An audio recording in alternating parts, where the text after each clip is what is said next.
Assalamualaikum warahmatullahi wabarakatuh. Perkenalkan, nama saya Rosalinda Septian Dewi dari Prodi S1 Manajemen Universitas Dinamika. Di sini saya akan menjelaskan tentang the global economy environment atau yang biasa disebut dengan lingkungan ekonomi global yang terdapat di buku International Marketing Chapter 2. Berikut merupakan beberapa hal-hal dasar yang akan dibahas pada pertemuan kali ini. Yang pertama, gambaran ekonomi dunia. Yang kedua yaitu survei jenis sistem ekonomi. Yang ketiga, tahapan pengembangan pasar. Dan yang keempat adalah neraca pembayaran. Hal pertama yang akan dibahas yaitu tinjauan. Tinjauan tentang ekonomi dunia.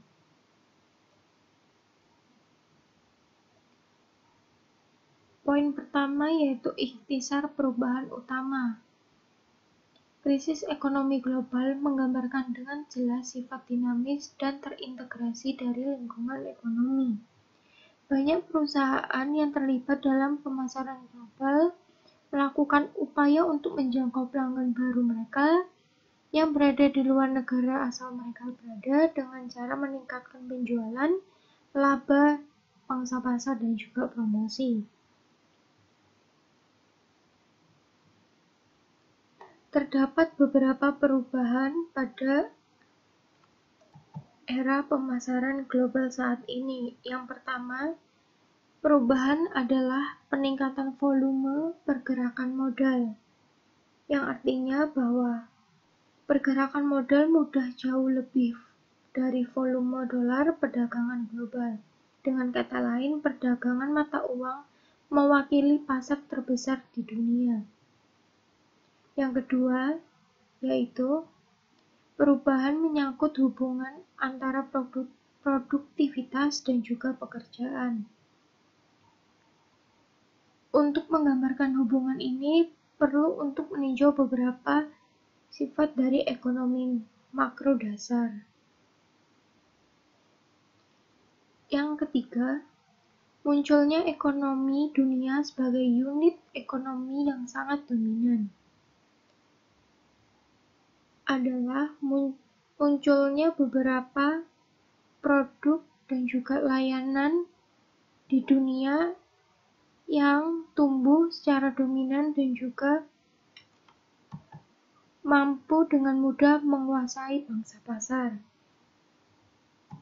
Dengan contoh, yaitu rahasia yang sebenarnya dari kesuksesan ekonomi Jerman dan negara Jepang adalah kenyataan bahwa para pemimpin bisnis dan pembuatan kebijakan fokus pada dasar dunia pasar yang posisinya sangat kompetitif di berbagai negara masing-masing dalam ekonomi dunia tersebut. Yang keempat yaitu akhir Perang Dingin. Matinya komunisme sebagai sistem ekonomi dan politik dapat dijelaskan secara langsung. Komunisme bukanlah sistem ekonomi yang efektif. Kinerja ekonomi pasar dunia yang sangat unggul telah memberi para pemimpin di negara-negara sosialis sedikit pilihan selain meninggalkan ideologi mereka. Selanjutnya, pada poin kedua tadi memiliki rumus dari teori makro yaitu produk domestik bruto atau PDB. Ukuran aktivitas ekonomi suatu negara dihitung dengan penambahan belanja konsumen yang berinisial C, belanja investasi dengan lambang I, dan pembelian pemerintah dengan G, dan ekspor neto dengan NX. Dengan rumus C plus I plus G plus NX sama dengan PDB atau produk domestik bruto. Sistem ekonomi. Yang pertama, terdapat kapitalisme pasar. Adalah sistem ekonomi di mana individu dan perusahaan mengalokasikan sumber daya dan sumber daya produksi dimiliki secara pribadi. Dengan sederhananya, konsumen memutuskan barang apa yang mereka inginkan dan perusahaan menentukan apa dan berapa banyak produk ataupun layanan jasa yang harus diproduksi demi memenuhi kebutuhan konsumen. Yang berikutnya yaitu sosialisme terencana secara terpusat. Di ujung berlawanan dari spektrum kapitalisme pasar adalah sosialisme terencana terpusat. Negara memiliki kekuasaan yang luas untuk melayani kepentingan publik sesuai keinginannya. Para perencana negara sebagian besar membuat keputusan top-down tentang barang dan jasa apa yang diproduksi dan dalam jumlah berapa. Yang berikutnya yaitu kapitalisme terencana dan terpusat. Sistem ekonomi kapitalis terpusat memungkinkan perusahaan swasta untuk memiliki seluruh faktor produksi. Sistem ini memiliki ikatan yang sangat erat dengan pasar bebas, permintaan, penawaran, tarif, dan banyak hal lainnya. Yang berikutnya yaitu sosialisme pasar. Sistem ekonomi sosialis adalah sistem yang masyarakatnya memiliki kesetaraan dalam kepemilikan atas faktor-faktor produksi. Pemerintah berperan penuh dalam mengatur distribusi dari hasil produksi. Faktor produksi dalam sistem sosialis adalah para pekerja, pengusaha, pemodal, dan juga sumber daya alam.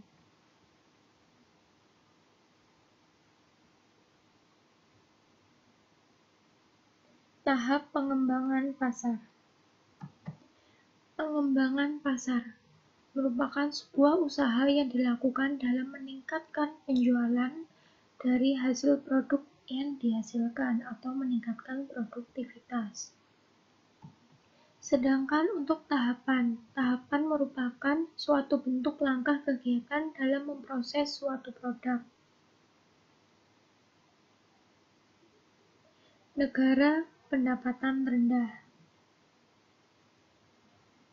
Berikut merupakan 3 daftar tertinggi negara pendapatan rendah, yaitu Republik Kongo, yang kedua Zimbabwe, dan yang terakhir yaitu Liberia.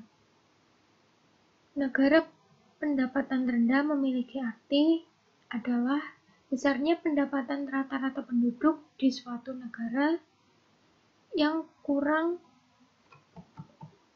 dari hasil analisis PDB.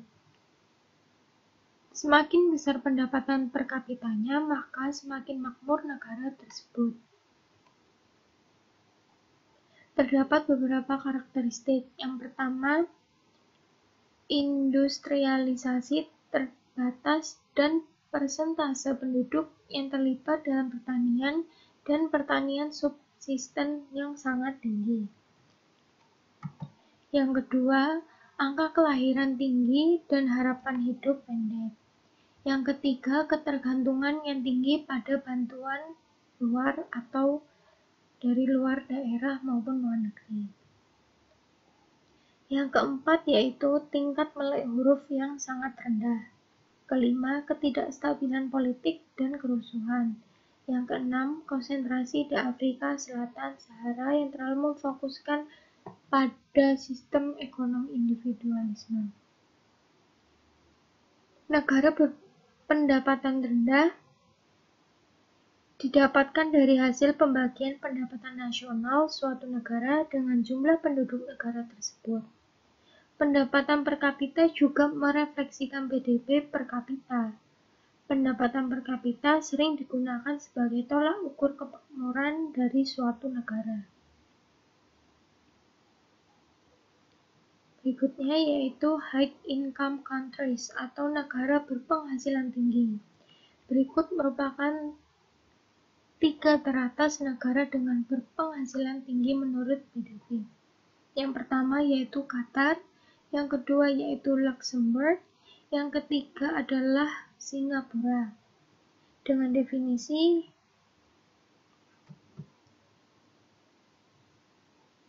Kenaikan GDP per kapita mengindikasikan peningkatan tingkat kesejahteraan penduduk suatu negara. GDP atau Gross Domestic Product merupakan pendapatan domestik bruto PDB. Didefinisikan sebagai jumlah barang dan jasa yang diproduksi dalam suatu negara dalam jangka waktu 1 tahun dan dalam nilai mata uang domestik maupun internasional. Yang berikutnya yaitu peluang pemasaran di LDCs dan negara berkembang. Ditandai dengan kekurangannya produksi barang dan juga jasa. Peluang jangka panjang harus dipupuk di negara-negara ini. Terdapat beberapa poin yaitu melihat dan melampaui GNP per kapita. Pertimbangkan LDC secara kolektif daripada secara individual. Pertimbangan keuntungan dan penggerak pertama. Terakhir yaitu tetapkan tenggang waktu yang realistis. Mengidentifikasi beberapa asumsi dan kesalahpahaman tentang dasar piramida BOP yang perlu diperbaiki. Yang pertama, orang miskin tidak punya uang. Faktanya, daya beli masyarakat miskin atau rendah secara agregat bisa sangat besar. Di pedesaan, banyak sekali penduduk desa yang menghabiskan banyak uang untuk menggunakan telepon desa yang dioperasikan oleh pengusaha lokal. Yang kedua, orang miskin terlalu memikirkan pemenuhan kebutuhan dasar untuk membuang uang untuk barang-barang yang tidak penting. Kenyataannya bahwa konsumen yang terlalu miskin untuk membeli rumah memang membeli barang-barang mewah seperti televisi dan kompor gas untuk meningkatkan kehidupan mereka. Yang ketiga, barang yang dijual di pasar berkembang sangat murah sehingga tidak ada ruang bagi pelaku pasar untuk mendapatkan keuntungan atau laba. Dengan arti bahwa orang miskin sering membayar harga yang lebih tinggi untuk banyak barang.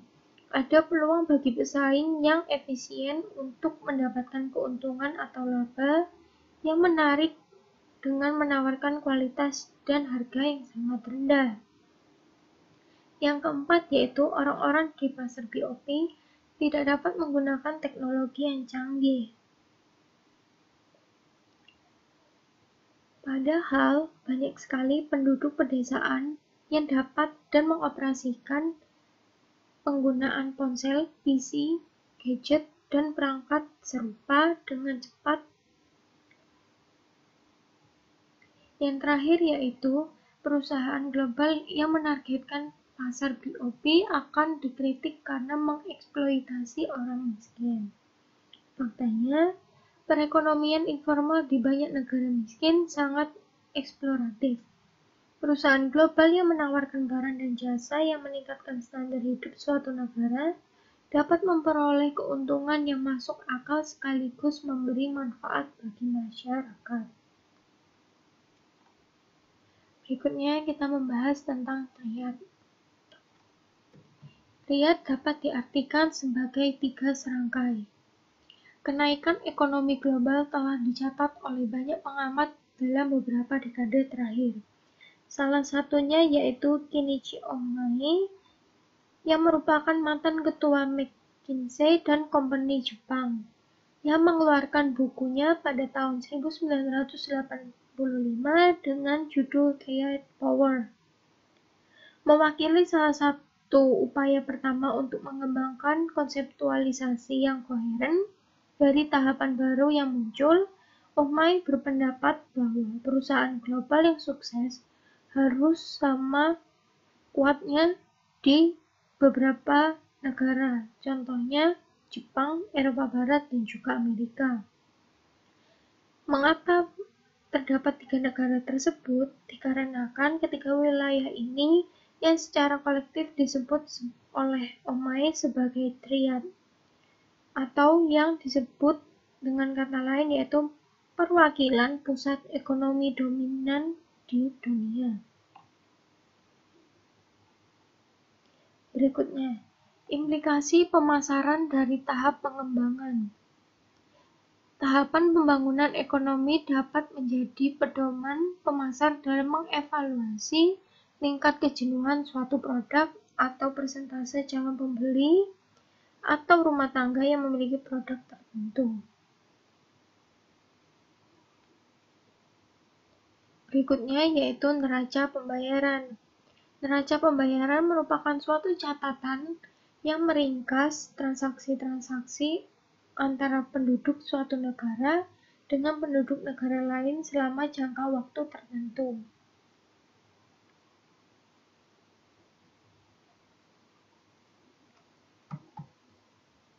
Melihat tabel 2.5 dengan penjelasan yang pertama, good export atau ekspor yang bagus pada tahun 2019 dengan jumlah pemasukan yaitu 1.069.491. Di tahun 2010 sebanyak 1.288.882 dan seterusnya sampai tahun 2013.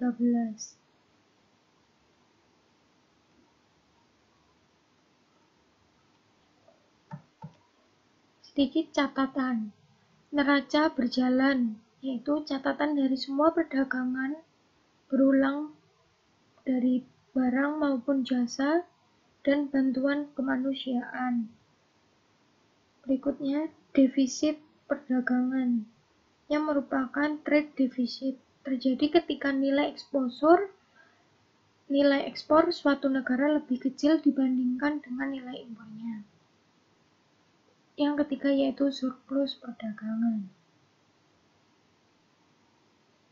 Perdagangan di merchandise dan juga layanan.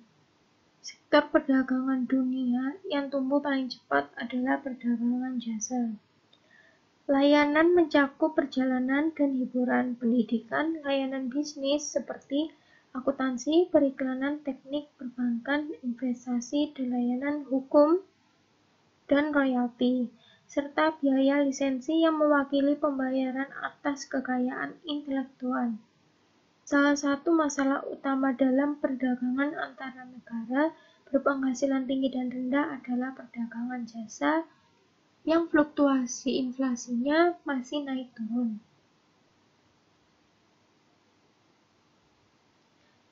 Tabel 2.7. Data eksportir terkemuka. Yang pertama, China, kedua United States, yang ketiga Jerman, yang keempat Jepang, dan yang kelima adalah Netherlands. Sedangkan untuk impor terkemuka yang pertama diduduki oleh United States, yang kedua yaitu China, yang ketiga Jerman, keempat Jepang, dan yang kelima adalah United Kingdom. Tinjauan keuangan internasional. Valuta asing memungkinkan suatu perusahaan di satu negara untuk menjalankan bisnis di negara lain dengan mata uang yang berbeda. Valuta asing adalah aspek pemasaran global yang melibatkan risiko pada keuangan, keputusan, dan juga aktivitas tertentu yang pada dasarnya memiliki tingkat akan profitabilitas yang tidak stabil. Eksposur ekonomi mencerminkan dampak fluktuasi mata uang terhadap kinerja keuangan perusahaan. Eksposur ekonomi dapat terjadi ketika transaksi bisnis perusahaan menghasilkan penjualan atau pembelian dalam mata uang asing.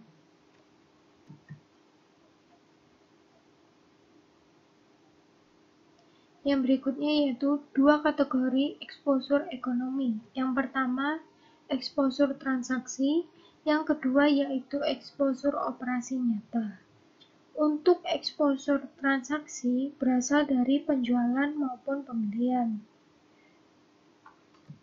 Sedangkan untuk exposure operasi nyata muncul ketika fluktuasi mata uang bersama dengan perubahan harga mengubah pendapatan dan biaya perusahaan di masa yang akan datang. Mengelola exposure nilai tukar. Meramalkan pergerakan nilai tukar secara akurat merupakan tantangan utama yang dilakukan dalam mengelola nilai tukar.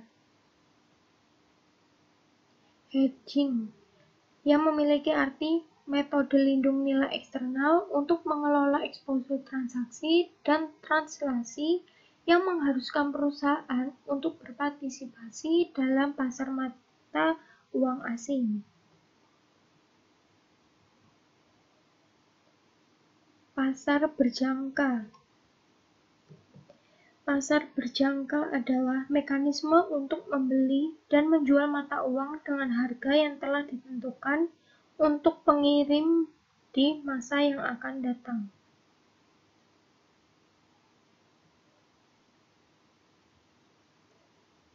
Sekian presentasi dari saya. Bila ada salah kata mohon maaf. Dan bila ada pertanyaan, silakan komen di kolom YouTube ini. Wassalamualaikum warahmatullahi wabarakatuh. Terima kasih.